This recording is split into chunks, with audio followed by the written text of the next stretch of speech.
Bonjour, je suis Dr. Yannick Pauli. Bienvenue à ce neuvième épisode de Super Humain, la série spéciale d'une grande vie où je vous montre des stratégies pratiques pour rendre votre système immunitaire à toute épreuve. Dans cet épisode, nous allons parler de la réponse immunitaire en relation avec le stress.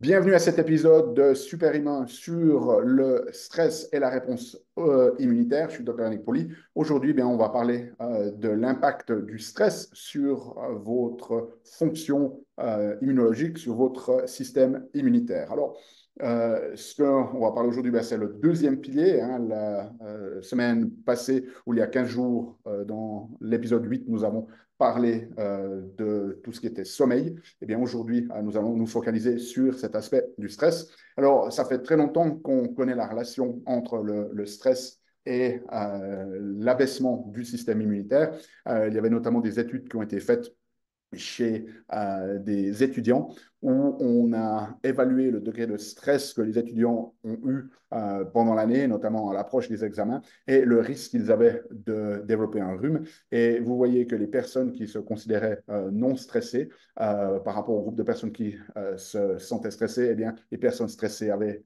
plus de 5 fois plus de risques de faire un rhume. Donc, souvenons-nous qu'en médecine, si vous avez un risque accru d'une problématique qui est de 20, 30, 40%, c'est déjà très, très significatif cliniquement. Ici, on parle de 5 fois, c'est-à-dire de 500%, ce qui est énorme ici. Okay, donc, il n'y a aucun doute qu'il y a un lien entre le stress, l'abaissement de notre système immunitaire et le risque de développer des maladies respiratoires notamment. Voilà une étude très intéressante au niveau du COVID qui faisait déjà un lien entre le risque de mortalité COVID et des problématiques de stress qui s'expriment par des troubles mentaux ou psychiques. Et là, on voit que les personnes qui avaient un diagnostic de troubles mentaux, que ce soit dépression, anxiété, eh bien, avaient 2 fois plus de risques de mourir du COVID que les personnes qui n'ont pas de problème psychologique. Vous voyez que la mortalité COVID était associée avec la prise d'antipsychotiques, ça augmente quasiment de 4 fois le risque. Les personnes qui étaient sous anxiolytiques avaient 2 fois et demi plus de risque et les personnes qui étaient sous antidépresseurs avaient 2,23 fois plus de risque de décéder du COVID que les personnes qui ne prenaient pas ces médicaments. Donc, on sait que voilà, ce qui va se passer au niveau psychologique va avoir un impact sur votre système immunitaire.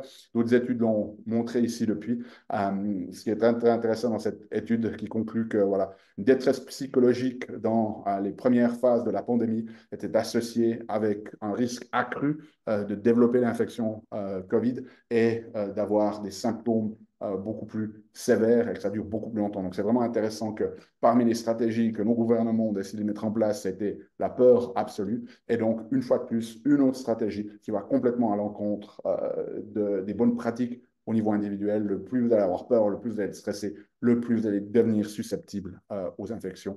Et donc, cette pandémie de peur a aussi participé à l'abaissement de notre système immunitaire.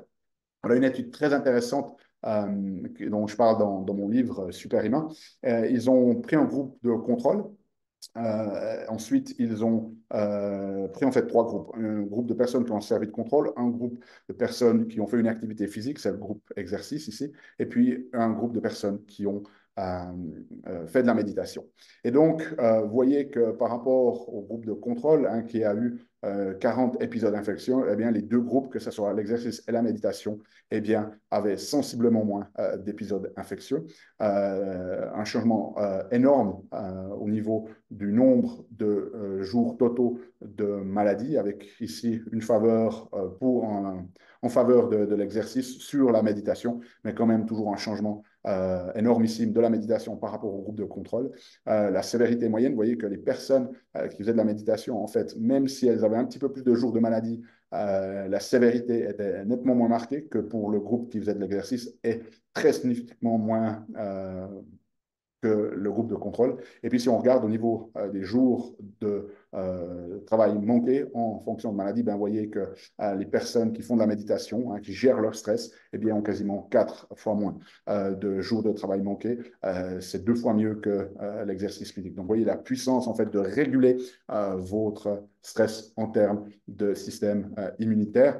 Voilà une étude qui parle du bon, de la brute et du magnifique, qui essentiellement nous résume qu'à court terme, le stress, hein, si on parle de quelques minutes à quelques heures, ça peut activer notre réponse immunitaire. Par contre, le stress à long terme, lui, va supprimer ou déréguler la réponse innée et adaptative de notre système immunitaire, va induire cette inflammation chronique à bas bruit, va altérer notre système nerveux. Donc, ce qui est intéressant, c'est qu'en fait, le stress à court terme a vraiment une espèce de double potentiel, soit d'activer notre système immunitaire, mais soit aussi de l'affecter. Par contre, à long terme, c'est clair que ça va influencer, hein, ça va supprimer la réponse immunitaire protective et ça va exacerber les réponses immunitaires pathologiques comme dans l'auto-immunité. On le voit ici, hein, sur ce schéma où à court terme, ça peut soit augmenter la protection sur un système qui fonctionne bien, mais si vous avez une pathologie, ben, ça peut aussi l'affecter, alors qu'à long terme, on est vraiment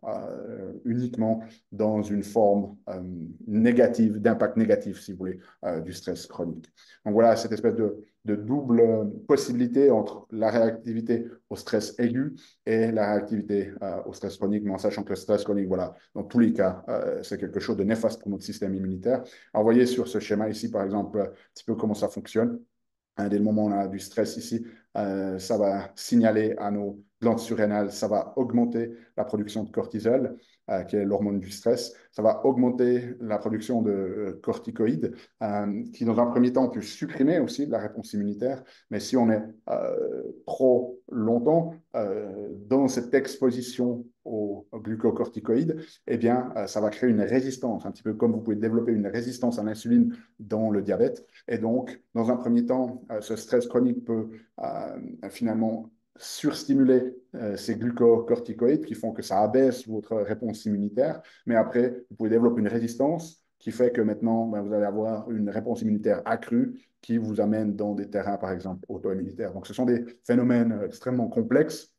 Je voulais vous montrer ici aussi la notion que le système nerveux sympathique, lui, a tendance ben, à affecter, à être pro-inflammatoire et donc affecter notre système immunitaire, alors que le nerf vague qui va être activé, qui est le nerf responsable de notre système parasympathique, hein, lorsqu'on fait de la stimulation vagale, eh bien, lui, il a en fait un circuit cholinergique anti-inflammatoire. Donc, l'activation de votre nerf vague, par exemple, par rapport grâce au sport, grâce à la méditation, eh bien, on va avoir une action anti-inflammatoire au niveau des tissus. Donc, qu'est-ce que vous pouvez faire concrètement pour gérer votre stress? Ben, la première des choses, c'est apprenez à réguler votre système nerveux. C'est important que vous ayez dans votre boîte à outils des techniques de gestion du stress, que ce soit de la relaxation, que ce soit de la méditation. Vraiment, apprenez à gérer votre stress. Ensuite, faites-vous ajuster. Allez voir votre chiropraticien ou votre ostéopathe. Faites-vous traiter manuellement. On en parlera dans un prochain épisode. Vous montrer à quel point les soins manuels peuvent avoir un impact puissant sur votre système immunitaire et protecteur face aux infections. Au besoin, prenez ce qu'on appelle, nous, des nutriments anti-stress. Ce sont des suppléments qui vont à la fois vous aider à gérer le stress, mais aussi vous protéger. Il y a par exemple là-dedans la vitamine C, qui est un excellent nutriments anti-stress. Les oméga-3 sont des nutriments anti-stress, c'est-à-dire qu'ils diminuent la production de cortisol, ou des plantes adaptogènes, par exemple comme l'ashwagandha.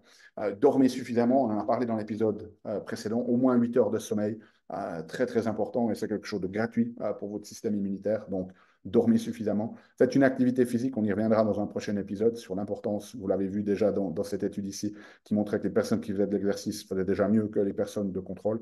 Et puis surtout, ben, faites ce qu'il faut pour ne pas sombrer dans la peur. Ne vous laissez pas absorber par ces techniques de manipulation que nos gouvernements ont mis en place. Éteignez votre télévision, éteignez ces réseaux sociaux, restez centré sur vous-même, allez dans la nature et puis ayez confiance dans votre corps. Okay? Donc voilà, j'espère que cet épisode vous donne un petit peu plus d'informations sur la manière dont le stress va affecter notre système immunitaire. Et nous, on se retrouve la semaine prochaine pour un nouvel épisode. D'ici là, souvenez-vous, aimez la vie, émerveillez-vous et contribuez chaque jour un petit peu plus.